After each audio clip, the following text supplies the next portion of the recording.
Hello, world. Hi. Today is what time is it? It's March 18th, 2020, 1:29 a.m. In Devin's apartment, Marquette East. My name is Devin Amory Thomas the First. No, I just gotta say it first, middle, and last every time. Go. Say your name. My name is jori Brewer. Yeah. Got some questions to answer. We're gonna do a time capsule like I did with Marissa on the last day of 2019 because we want to keep memories for life. Not just a year. This video. Now we'll look back and we're gonna have daughters, and then in 30 years we'll send them to sleep and they'll say, "Oh my God, when my mom and my auntie Devin, because I mean we won't have kids. My auntie Devin was, we're young in college. They were so cute. First of all, second of all, they made a video for me to see. So hello, cute. Hope that you're a cutie. Being a cutie, I love you, cute. Hope you're doing okay. Nothing else because we didn't. So Stephen, so is a vacation. I'm not gonna sing that though. What are you most proud of from? Oh, so we're gonna do from this year. So like from what is March to March, not from April to March. I mean August to March because it's been kind of raggedy. So from March to March, I am most proud of course, crossing. We both became AKs this year. The bedazzling makes it also chapter 2. Which has been like a really big part of our lives every single day, nonstop. So I think like other than joining Alpha Kappa Alpha, I think I've had like fun times with work stuff this year. Oh, I opened a shelter. That's probably most proud of. So this year,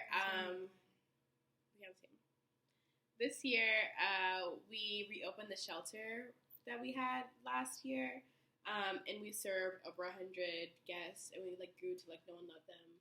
One thing about his name is Kenny. Hopefully you don't forget about Kenny when you like watch this again later. But Kenny's the one who had the chain on, who has the granddaughter who says it reminds him of me. Very nice man. And now with all the world going on, it's happening. It's a pandemic right now. I think about him every day and how like I hope that he's doing well. I hope that he has his job still because like that's a whole thing. So yeah, that's what I'm most proud of from this year. Also, I started buying less chapstick, so now I'm looking luxurious. Lips still chapped. Have been since 2019. Yeah, but it's a pandemic, so I don't know if we should share, but that's okay. I also am very, very, very happy and proud of all those things Devin said, because as you can see, we do a lot of things together. So it's natural that we might say a lot of the same things, but especially with helping open the shelter, it was something that I didn't know at the beginning of the school year I was going to be like such a big part of. It ended up being a big part of it. So someone who I really want to remember and always keep in my thoughts and prayers is this amazing man, OG Larry is what we call him, and just how kind he was and how much, love and respect he showed us and gratitude for doing what we do when we don't need to be thanked at all. So I just want to always keep him in my thoughts and prayers. And I really am proud of how much I hated school this past semester especially, but still continue to try my hardest. Probably was one of the hardest semesters academically because I just really hated going to class and it was just hard. But I still managed to get through it as much as I could because I really wanted to be like, I don't care about this anymore. So I'm proud of being able to do the best that I could and leaving it at that and not like having to beat myself up about it and be frustrated and things with how the semester ended. Sisterhood? Scholarship? That's question number uno. I'm taking Spanish. It's awful. If I have graduated, then bless God, because Spanish is kicking my booty. What lesson did you learn this year? I can go first.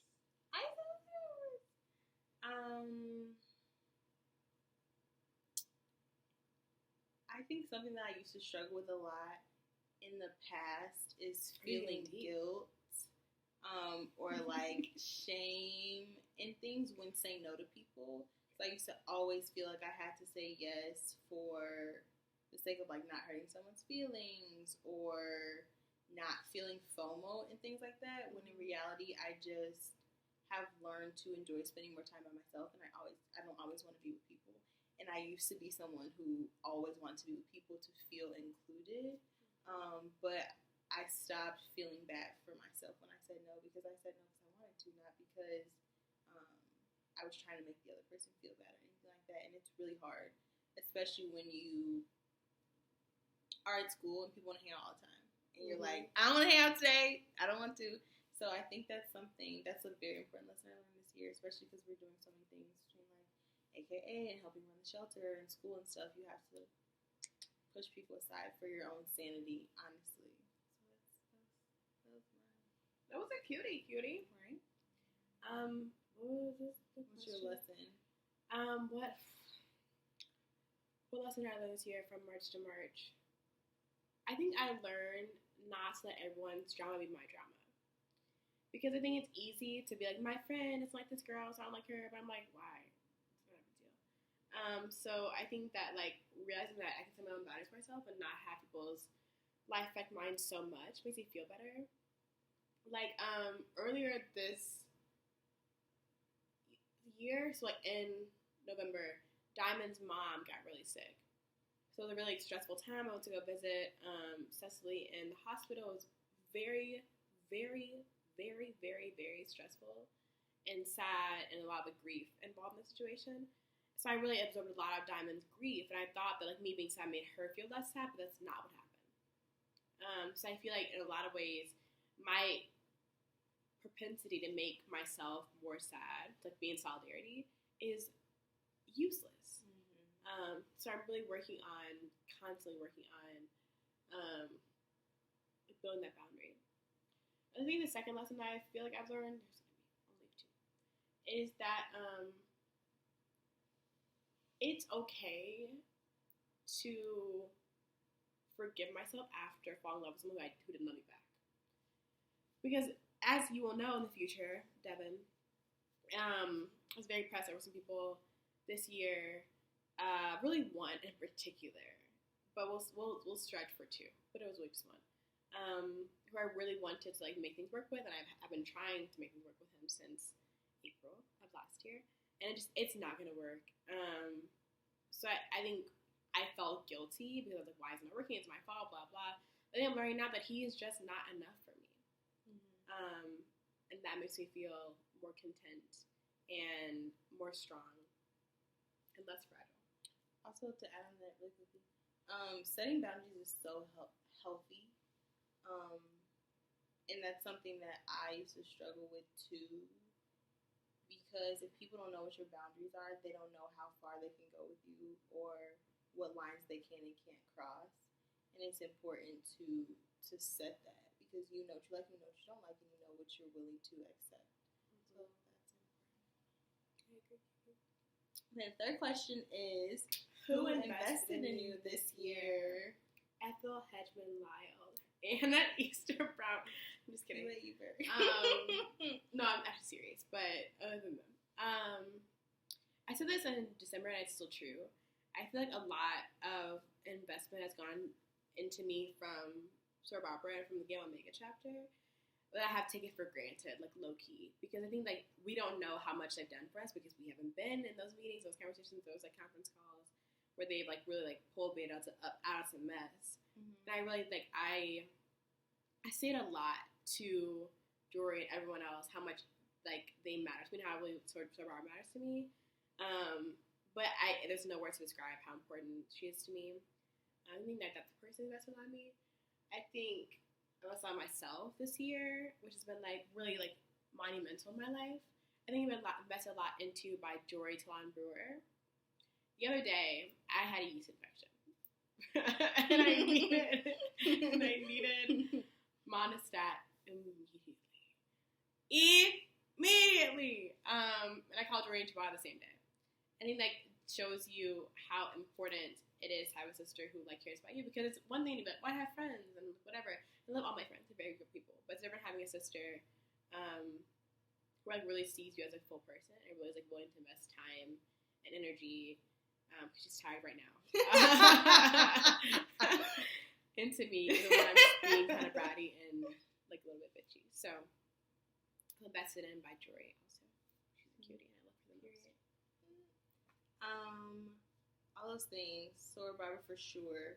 I know Devin and I talk about that all the time because she is the bomb, and I really do think like there are a lot of people, a lot of women, older women whose company I enjoy, but I often feel like my heart is like fulfilled by a lot of love from my mother. So it's like I never really think to like have them try and come in and add more to that because I'm already like I'm loved. We're loved. My cup is full, right? But someone else who I wanted to like high key shout out is Lydia. Oh my God, Lydia, I love you, girl. You know you're a Delta. It's okay. Yes. Don't make your choices. She is somebody who I think really has been there for sure through everything and is very supportive and knows when you want advice and when you want to vent. I miss Lydia. Yeah, and it's super sweet and actually like goes out of her way to make sure that I would say we're taken care of. And I know for sure she invested a lot, especially when she first started working with me. She invested a lot into my life and really actually thinks that I am her child, actually. And I'm not, but that's okay, because I like Sweet Baby all the time. Devin also does, but it's not. So, she has to be the one that I have to be that. Yeah, but I appreciate it, honestly, more than you'll ever know. And I also really, really, really love Sora Barbara. It's just a lot of great women this year. Honestly, we joined a sorority and life blew up. So that's kind of how it happened. You didn't see me. Dev, you already know this. It's fine. Future Devin, you saw that. Future Jori, know that how you are right now is how you're also going to be in the future. And know that Devin already knows that shit. And so her daughter. And we're not doing the last one. We're doing something else. We're doing the pandemic. Yeah, I'm gonna get a charger. Ask the question for the people. Okay. I'll be right back. Un momento, por favor, un poquito, momento, por favor, please. The question is kind of like, we're in a pandemic right now, and we want to talk about like what we think our predictions are gonna be for the future. Like, how long is it gonna last, and like, oh yeah, like guesses. How many people are gonna die, I guess, and like, are we gonna die? Okay, we're not gonna die. How long we're gonna be out of school for, maybe, and things like that. So, if there'll be graduation, if life will go on, what will change? Yes, what will our Earth look like? What will life for average citizens look like? What will life look like? I don't know. You answer it first? No, you go first. Oh, sick. I was reading about so I was 4 years old during 9/11. So I don't remember open airports without TSA or people being able to like track drugs from wherever to wherever on the airplanes. I have no recollection of that behavior. But I think that there'll be like some kind of big shift after that, as it's been after this. I think probably a recession. Hope to have a job. Devin, hope you're employed, girl. I really do, girl. So I hope I have a job. I think also like I feel like it's going to we have to be like in place until the end of April, if not the beginning of May. I think the effects will last on the world for a long time. I think one thing that is a possible like not really great. I'm looking outside because I'm looking at the world. Not like really great thing that could possibly happen is that we might be a lot more like eugenics movements where like if you're old or if you have a disability or if you're whatever, your death is not as important to people as other people's deaths. And that is like a slippery slope and like awful. But I worry that the language we're using now, people are like, oh, I would only die if I'm old. I would only die if I'm sick. But I'm like, people who are sick and old also matter a ton. So I really hope that we don't fall into that as a nation, like we already have, like low key. I worry that it'll have a major impact on health too, like lifetime health. Because I've read two people who like get it can like get it again sometimes. Like you'll get the virus, get over it, and then get it the second time. I'm like, when does that end? I hope though that it has impact on health care. Like my ideal is that after it's all over, people end up having like, universal health care for free, Medicare for all, for free, access to like paid time off, unlimited, for free. Like people make like big like socialist steps toward a more equitable world, but people are still white and make white choices. This is true. I worry that most people just won't take it seriously. That's like my biggest concern, and just feel very inclined to do as they please and not what's best.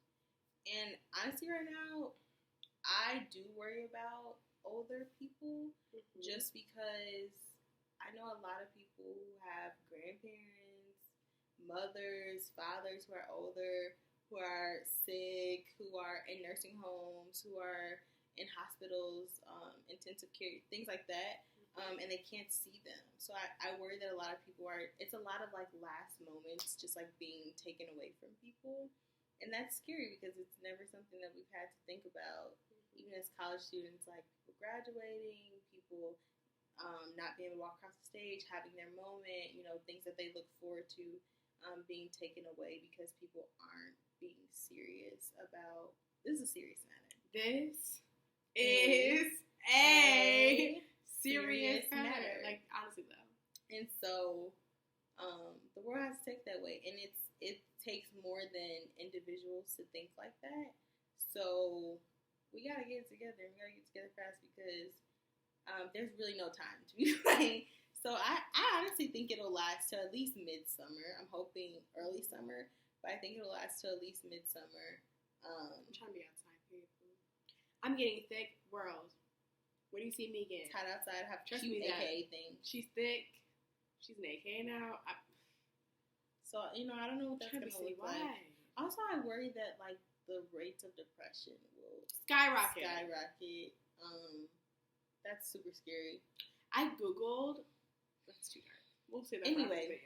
Yeah, so I worry about that too because people are like, I'm in Saturday, I don't know what I'm going to do. Or like, I'm in a super bad relationship and I have to stay with this person because I don't have anywhere to be. And my whole life is like in shambles. I can't work, I'm not getting paid. Like every single facet of people's lives is just like falling apart and we don't know what to do except for be at home. So that's another situation. So I worry about that a lot, and those are my predictions. That got really dark. We should end on a high note. We should say what you love about me. I always have future Jori. No, only you're doing it. I'm not gonna do it because you already know I told you earlier. Future Jori. Know that you can talk as slow as you want to. Future and Jori will still love you. Future. My darling name is Zora. Future Zora. Isn't that cute? It's very cute. I'm gonna say it's about getting sappy. Because Devin already knows all of these things. I like hearing it. She likes hearing it. Devin is one of zero people that I know who literally like takes me like this and holds me to her chest and like will protect me from anyone, anything in this entire world, and will die holding me. Oh my God, this is so and sweet. It's also true. It's one of the most comforting things. Like any person. It's like I think a mother feels about their child, and it's honestly one of the most comforting things, especially being away from home that brings me so much joy and peace and love. And honestly, I don't know what life would look like if you didn't go to school here. Oh my goodness! Look at you. Because she does, like, really, like, actually, like, takes care of me and makes sure that I'm, like, trying or striving, I guess, if you will, to be the best version of myself, and really doesn't settle for less. But it can also be, like, very soft and, like, kind and, like, sweet to me when I get really emotional or, like, overwhelmed, and, like, I really find out I have anxiety, low-key, and it's like, you know, she knows when to be serious, and she knows when to comfort me and when to show me support and give me grace all the time. And it's really just like, we'll be there for, you're lucky to have her as a friend if you have her, is what I'm saying. Oh my goodness. And it's not really got the cameras. You don't come across that. So just know, like, it's genuine and it's real and it's something that people desire that they don't even know that they want. And so I'm blessed to be able to have oh my goodness in my life. And I'm low-key sweating because I'm sad that she's graduating and moving on to a new life, a different life, an exciting life where she will also touch a lot of people and hopefully they'll feel the same way. And just, like, give out love, honestly. Because, like, it's hard. It's hard to love yourself and have enough to give to other people. Mm-hmm. And so it's something that I cherish a lot, even if I don't always vocalize it. She knows that I love her a lot. Oh my goodness. Don't make me cry, please. But that's, I think I've said a lot. I didn't say it quickly because I don't speak quickly, period. We balance. I don't know how to end these things. We're going to say bye. Bye. Good luck to baby Zora. I hope her name's Zora because that's a cute name, right? That's a very cute name. I'll have Jori be the godmom. Child will be in the future. I'll name it. I don't know if I'll have kids. I don't know. Anyway, we'll see. Bye. So cute.